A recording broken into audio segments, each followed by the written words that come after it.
Anciens humains ayant subi un fort taux de radiation, les ghouls sont des créatures horrifiques, similaires à des zombies et dont leur décomposition confère paradoxalement une longévité de vie très importante. Il faut voir une ghoul comme un humain qui aurait conclu un pacte avec le diable en voulant vivre plus longtemps au détriment de son apparence. Bien qu'on peut leur ajouter l'immunité aux radiations, les guérissant parfois même, mais uniquement sur le plan physique. Une exposition à long terme peuvent les transformer en ghouls sauvages, totalement dépourvus de raison. Les ghouls doivent donc mener une vie paradoxale au sein des radiations qui peuvent être une force mais aussi une faiblesse. Concernant celles encore douées de raison, celles-ci sont très souvent discriminées à cause de leur allure. Il faut savoir qu'une ghoul pourrit constamment et dépourvue souvent de nez, parfois même de lèvres ou de paupières. Elles se tiennent cependant droit et ont une attitude toujours humaine, à contrario de leurs consoeurs sauvages qui, elles, sont voûtées et maigres. Leur petite différence n'empêche pas l'amalgame chez les humains, isolant parfois une ghoul intelligente du reste de la civilisation. L'une des espèces les plus dangereuses sont sans nul doute les luminescentes. Ces lampes torches vertes sur pattes qui sont résistantes et capables de dégager des radiations comme technique offensive.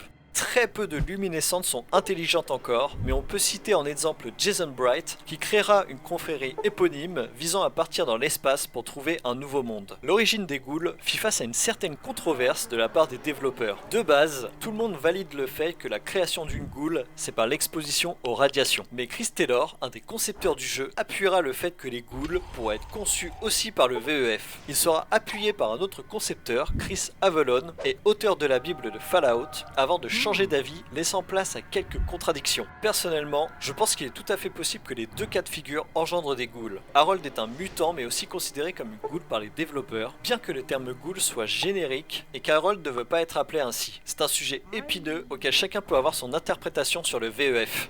Et toi, que penses-tu de cette controverse ?